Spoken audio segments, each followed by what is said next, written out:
Voilà, nous sommes live. On va attendre 2 secondes pour que tout le monde ait la possibilité de nous joindre. Entre-temps, je vous souhaite déjà bienvenue à un nouvel épisode de Lens Talk avec notre ambassadeur Marc Aladev. C'est le spécialiste des optiques. Et cette fois-ci, il va vous parler de 3 nouvelles optiques pour APS-C. Ce qui veut dire que c'est fait pour les caméras de la série A6000, A6100, A6400, A6600 et aussi la ZVE10. Maintenant, ces optiques, ils fonctionnent super bien pour photo, mais il y a quand même quelques astuces pour les gens qui les utilisent en vidéo. Mais je pense que Marc saura beaucoup mieux vous en parler que moi. Bienvenue, Marc. Bienvenue, merci. Je finis de partager, je suis à vous dans un instant. OK. Donc, comme vous voyez, Marc a déjà préparé beaucoup d'images et il va les vous montrer immédiatement. Okay. Et je suis Voilà.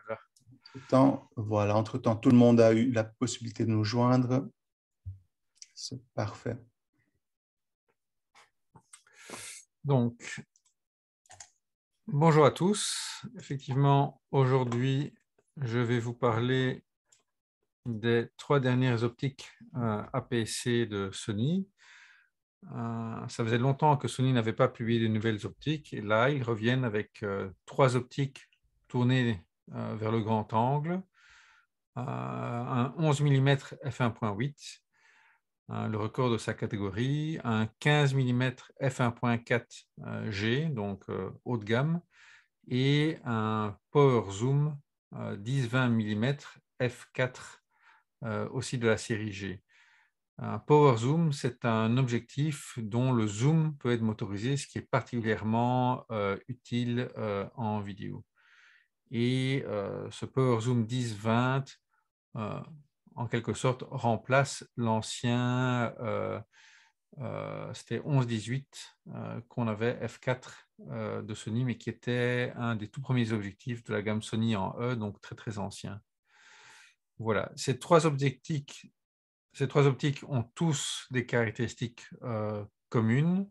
Elles sont toutes de très bonne qualité, très légères et très compactes par rapport à d'autres. Pour atteindre un tel niveau de compacité et de légèreté, il y a des compromis qui ont été faits, notamment aucune ne dispose de stabilisation, ce qui, pour la gamme APS-C, étant donné que il y a peu de boîtiers Sony qui ont la stabilisation, peut être un handicap en vidéo pour certains, mais ce n'est pas très dérangeant en général puisqu'on peut stabiliser en post-processing. Mais sinon, sur les Sony A6500, 6600 qui ont une stabilisation capteur, là on a la stable via le capteur comme sur la série A7. Et sur le ZV-10, qui est le boîtier APS-C Sony vraiment tourné vers la vidéo, le V-Log, là, il y a la stable numérique qui est intégrée. Donc, ça, c'est un peu les compromis qui ont été faits, mais avec toujours un souci d'atteindre la qualité optique la meilleure possible. Voilà pour les 3 optiques que je vais vous montrer également en live. Donc, on va passer là-dessus. Donc, je vous montre. Est-ce que la mise au point est bien faite? Voilà le 15 mm f1.4G et pour moi, on aurait presque pu dire que c'est un GM. Vous voyez qu'il a la bague d'ouverture comme sur tous les GM full frame qui peut être sans clic ou avec clic. Donc, il y a un petit bouton ici pour avoir les clics pour la photo. Sinon, il y a tous les autres boutons, le bouton de maintien de mise au point, d'AFMF. Donc, tout ça a été intégré dans un format extrêmement compact et très, très léger. Le 11 mm qu'on a ici, lui, est un peu plus simple en termes de conception. Il y a toujours le bouton maintien de mise au point, AFMF, mais il n'a pas la bague d'ouverture. Voilà. On a également ici, je vais prendre comme ceci, le PZ1020 F4 qui lui a une bague de zoom ici. Vous voyez la particularité, puisque c'est un power zoom, c'est qu'il n'y a pas de, c'est pas une rotation avec des arrêts de 10 à 20 mm, mais c'est une bague sans fin, puisque on zoome en tournant cette bague et l'objectif ne s'étend pas, il reste à taille constante, ce qui est un gros avantage si on veut le mettre sur une gimbal. Même chose pour les autres objectifs. Ils sont très compacts et légers et donc idéaux pour du vlog ou pour être pris sur une gimbal. On remarque ici le bouton de Power Zoom qui permet de faire varier zoom avant, zoom arrière. Et selon la douceur avec laquelle, ou la rapidité avec laquelle on pousse sur ce bouton, le zoom va plus ou moins être rapide. Donc, il y a moyen donc de zoomer avec cette bague ou avec ce levier, ou dans le cas du ZV-E10, qui a un bouton ici, on a le zoom qui peut être actionné aussi via ce biais-là. Donc vraiment, énormément de manières d'actionner le zoom sur le boîtier. Et ce n'est pas fini. Si vous mettez le boîtier sur un trépied et que vous êtes à distance, il y a moyen de le commander via le smartphone, via l'application Sony Play Memories ou via la télécommande Bluetooth. Donc, il n'y a pas moins de 5 manières d'actionner ce Power Zoom, donc énormément de flexibilité dans le cadre de ces Power Zoom. Et c'est la même chose pour son équivalent full frame, qui était le Power Zoom 1635 F4G, qui bénéficie également de toutes ces possibilités. Pour ce zoom, je vais peut-être vous le montrer en action. Donc, je vais l'allumer. On va mettre ça comme ceci. On va viser, voilà.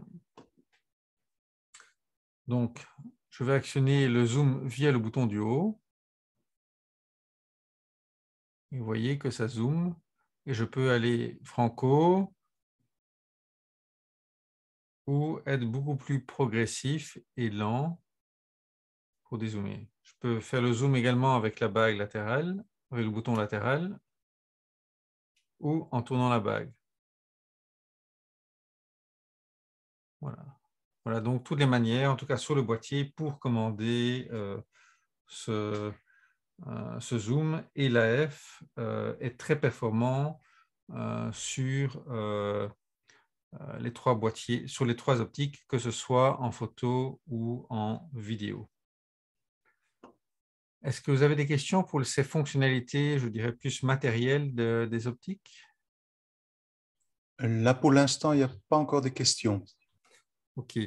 Donc, le 10-20 est vraiment tourné vers la vidéo. Et je vais vous montrer un petit exemple de vidéo faite avec. Donc, je reprends ici. Donc, vous aurez également l'occasion de voir le rendu du flou d'arrière-plan, du bokeh. Le début de la vidéo va vous montrer la douceur du zoom qu'on n'atteint jamais avec un zoom manuel. Voilà, où il y a un zoom très très progressif, sans à-coups.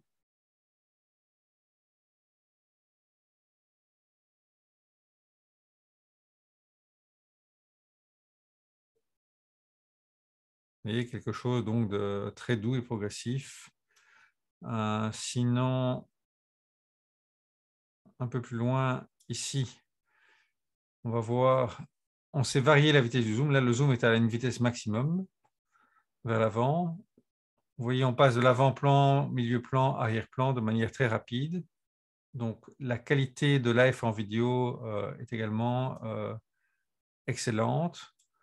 Le rendu pour des scènes grand angle est très bon. Vous voyez que les distorsions sont entièrement corrigées.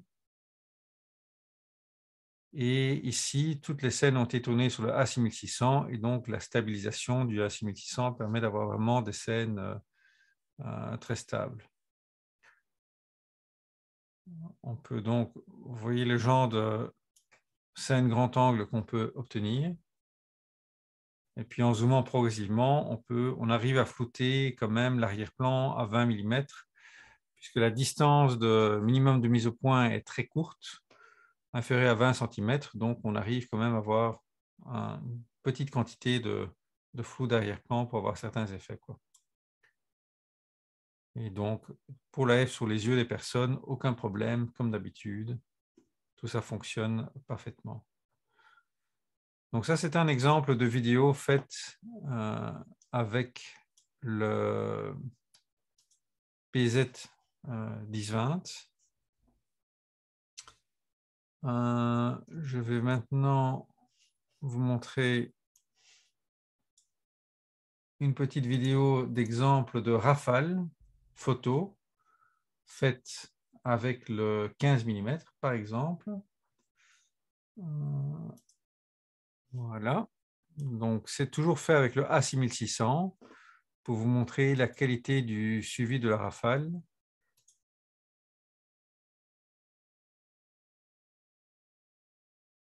Il n'y a aucun raté. L'objectif et le boîtier suivent parfaitement les sujets. Et tout a été pris à pleine ouverture, donc à f1.4 par exemple. Donc voilà, un AF parfait, je dirais, sur ces optiques. C'est la même chose pour le 11 mm, vraiment aucun problème d'autofocus à signaler, ni en photo, ni en vidéo. Des résultats excellents. Voyons maintenant, passons-les un par un pour quelques exemples de photos. On va commencer par le 11 mm. Donc, alors le 11 mm, j'ai pris une photo non corrigée. Vous voyez qu'il y a pas mal de distorsions et de vignettage qui sont corrigés automatiquement dans le boîtier. Et si vous travaillez en RAW, les logiciels comme Lightroom permettent de corriger tout automatiquement. Donc voilà, vous voyez que tout est corrigé et on a quelque chose de parfait, plus de vignettage, distorsion entièrement corrigée. La dernière version de Lightroom qui est sortie il y a juste une semaine ou deux, qui a, je crois, maintenant intégré ces profils pour ces trois objectifs. Donc on a, en général, on essaie d'avoir une très bonne qualité optique en sacrifiant un peu la distorsion, le vignettage. C'est le choix qui a été fait par Sony, qui est un choix classique pour optimiser poids, qualité optique et recourir aux corrections logicielles pour la distorsion et le vignettage. Alors, quelque chose qui est commun aux trois optiques pour la vidéo, c'est le très faible focus breathing. Le focus breathing, c'est le changement d'angle de vue quand on passe d'un sujet près à lointain. En vidéo, ça peut être extrêmement dérangeant quand on passe d'un sujet à l'autre de voir qu'il y a un petit effet de zoom. Avec ces trois optiques, le focus breathing est vraiment très très faible.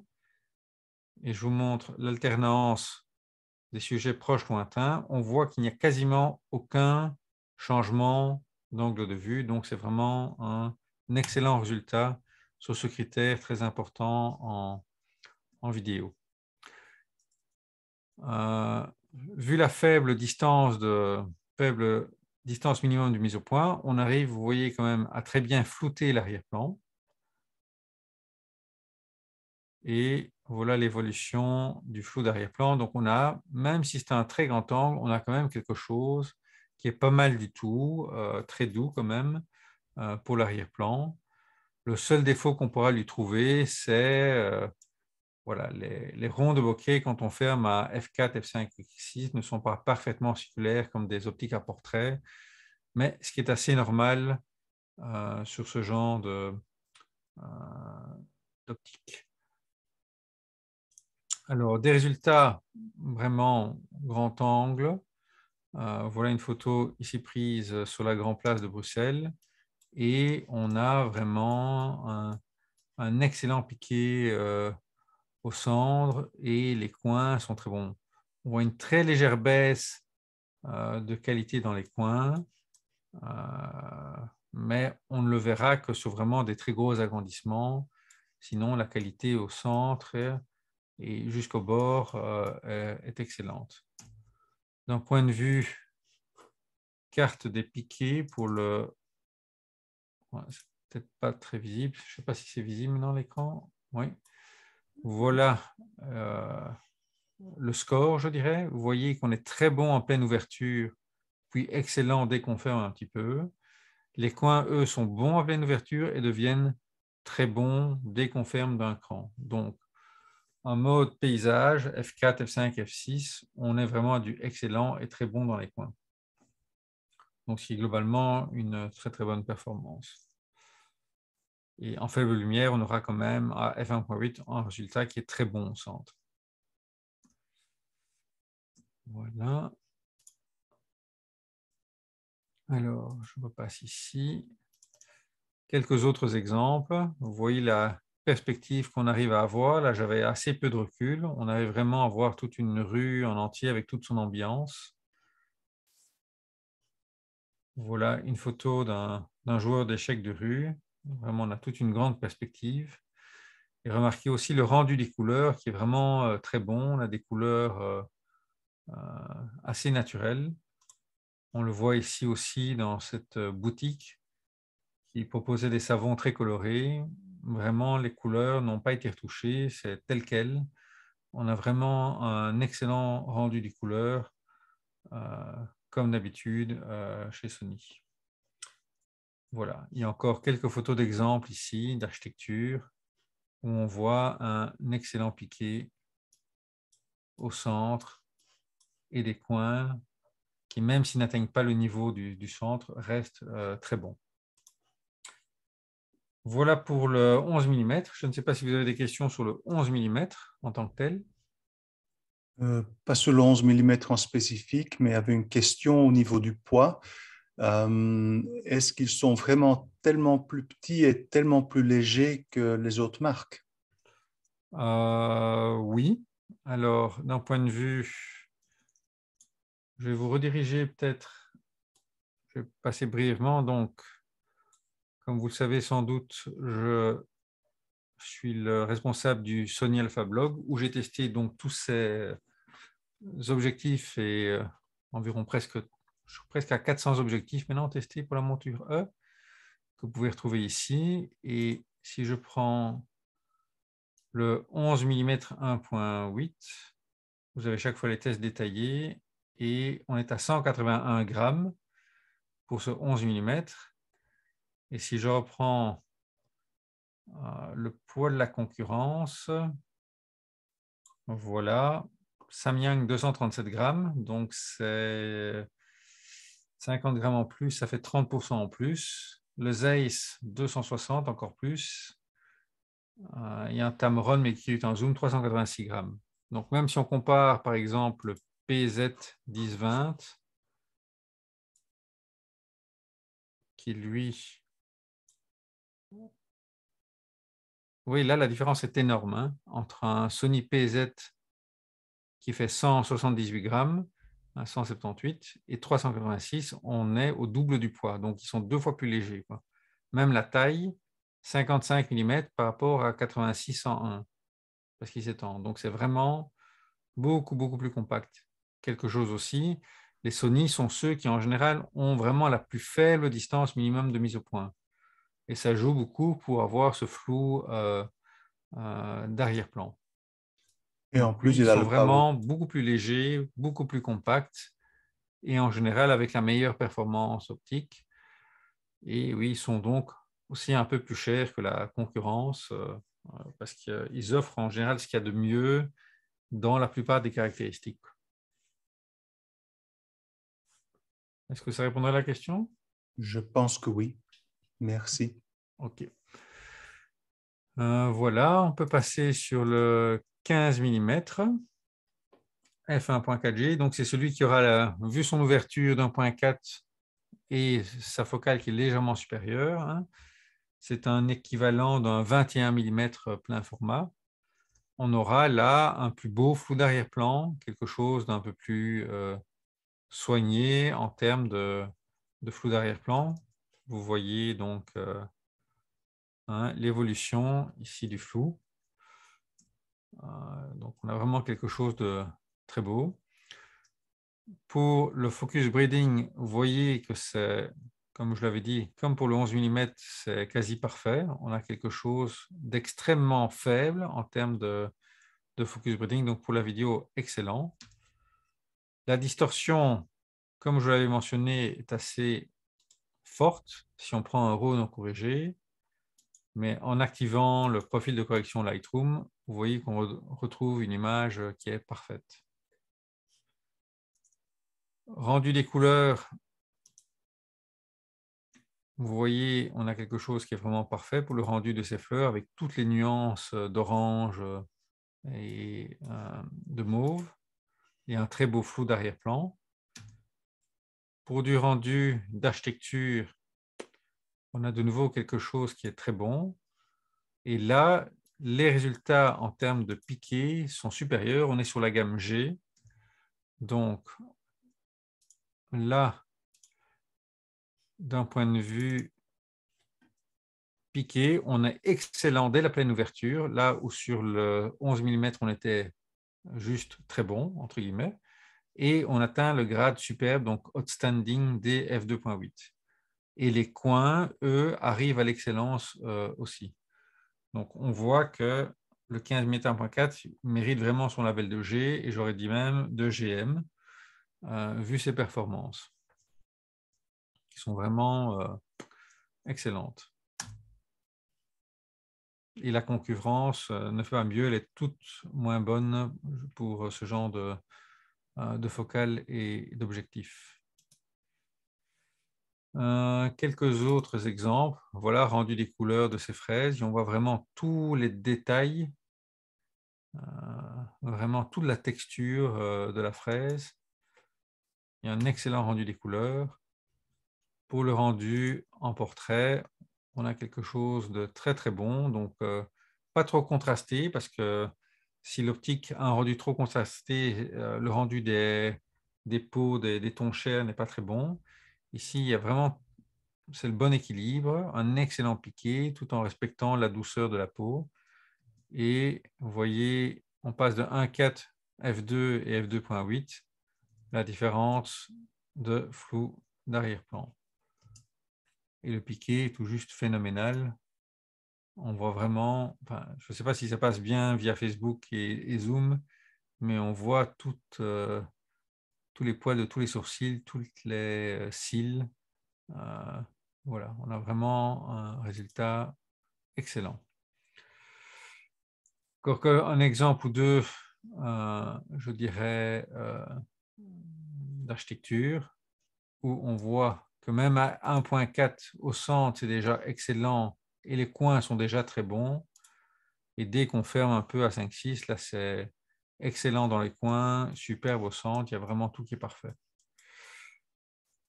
Voilà, aussi un petit exemple ici, tiré de la rafale, tout est parfaitement net, aucun problème. Même en photo de rue, des passants qui passaient rapidement, l'AF accroche et les résultats sont parfaits en termes d'AF. Voilà pour le 15 mm. Je ne sais pas s'il y avait des questions pour le 15 mm. Non, rien de spécifique là-dessus pour l'instant. OK. Je vais donc passer au dernier. On va commencer par la carte des piquets que vous voyez ici. Donc, voilà la carte des performances en termes de piquets prises à 10, 15 et 20 mm. Donc, on remarque que, je dirais, les deux meilleures focales sont la plus petite et la plus grande. La focale intermédiaire même si elle est très bonne, est légèrement en dessous en termes de performance de celle de 10 et de 20. On remarque que même si on atteint l'excellence au centre dès le début, si on veut avoir des coins les meilleurs, donc pour du paysage en photo, là, il faudra fermer à f5.6. On gagne une note, je dirais, en fermant pour avoir à f5.6 la meilleure performance sur l'entièreté de l'image avec ce zoom. Voilà. Et dès f8, ça c'est sur les APS-C, on commence à avoir un peu de diffraction. Donc en général, pour toutes les optiques, pas seulement celle-là, mais sur APS-C, le summum est atteint vers f5.6 sur les optiques APS-C. Donc, repassons sur les exemples de photos. Donc, voilà le rendu en termes de flou d'arrière-plan à 10, 15 et 20 mm. Vous voyez qu'on a une belle amplitude, mais avec chaque fois, vu la faible distance minimum de mise au point, on arrive à avoir quand même un beau rendu de flou d'arrière-plan, surtout donc à évidemment 20 mm. Distorsion, même phénomène que les autres, fort distorsion, fort vignettage, mais en activant la correction, tout ça est corrigé. À 20, distorsion assez faible, c'est surtout à 10 qu'on la voit, mais quand même une petite correction, surtout pour le vignettage qui est appliqué. Alors d'un point de vue focus breathing, et ça c'est beaucoup plus rare sur les zooms, c'est aussi très bon sur l'entièreté de la plage du zoom. Donc l'avoir sur les focales fixes c'est déjà très bien, un très faible focus breathing, mais l'avoir sur un zoom, on a ça en général que sur les zooms vidéo très haut de gamme. Donc vous voyez ici, on ne voit aucun focus breathing à 10 mm. À 20 mm, c'est le même phénomène, très faible focus breathing, vraiment très très bon. Et à 15 mm,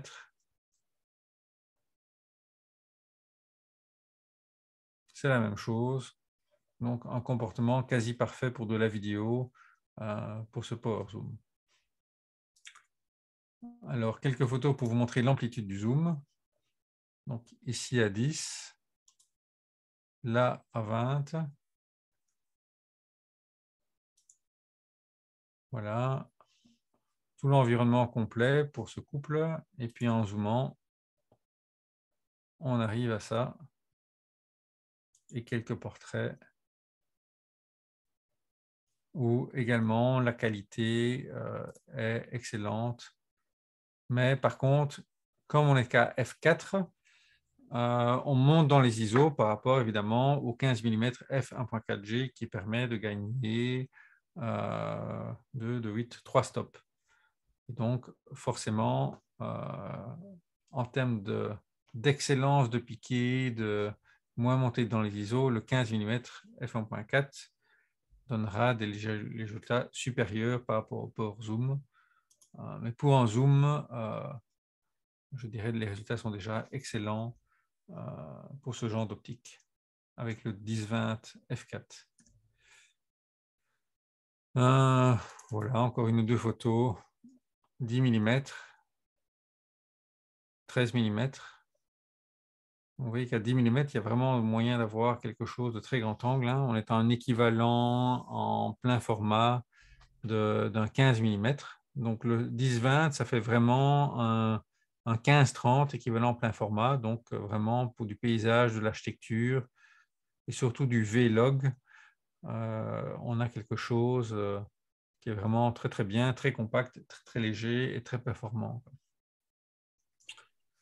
Voilà, ça achève la présentation de ces 3 optiques. Oui, une petite question, Marc. Oui. Concernant quelque chose que tu viens de dire pour monter en ISO, la question venait si tu travailles toujours en auto-ISO, même sur les boîtiers APS-C. Oui. Ben, je fixe la barre du maximum ISO de mon auto-ISO est inférieure par rapport au boîtier plein format. En boîtier plein format, je laisse auto-ISO jusqu'à 25 000 à peu près. Et en je dirais en APS-C, en général, je mets 3002 ou 6004, quoi, selon mon appétit de bruit. C'est à 100% logique. Voilà. Mais tu joues quasiment toujours en ISO auto, en mode A, ouverture, et je mets une vitesse d'obturation minimum, ISO auto vitesse minimum, en général 1/125e quand ce n'est pas du sportif. Quand c'est du sportif, je monte à 1 millième. Mais pour tous les jours, je mets du 1/125e pour les boîtiers 24 millions de pixels, et pour les 50-60 millions de pixels, là, je mets 1/250e de vitesse minimum. Et donc, le boîtier, je règle mon ouverture, le boîtier respecte cette vitesse minimum et les ISO sont automatiques jusqu'à arriver au maximum possible. C'est comme ça que je fais, on va dire, plus de 80% de mes photos. Bruno vient de dire que la réponse était à 100% suffisant pour lui. Merci. OK. Voilà. Je ne sais pas si vous avez encore d'autres questions ou toi, si tu as d'autres remarques. Non, là, pour l'instant, c'était les questions qu'il y avait et c'était bien complet, je pense. Donc, voilà, ça a Oups. l'air parfait.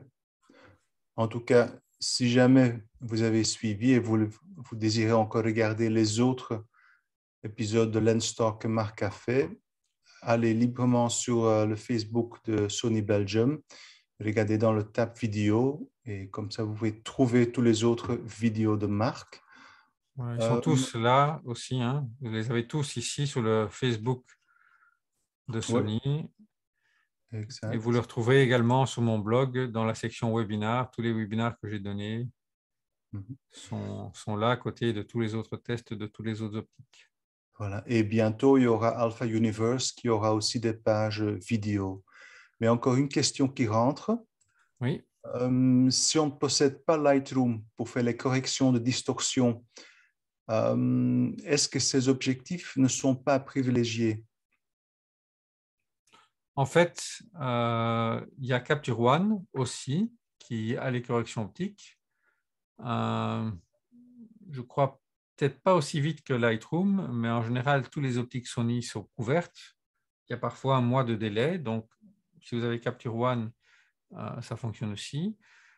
Si vous avez DxO Optics Pro, eux sont parfois plus lents aussi, mais beaucoup d'optiques sont couvertes. Et donc, en général, avec ces trois logiciels-là, la plupart des optiques Sony sont couvertes. Lightroom à 100%, Capture One, je veux dire presque à 100%, parfois un tout petit peu plus lentement. Les autres, parfois, oui, ils n'ont pas.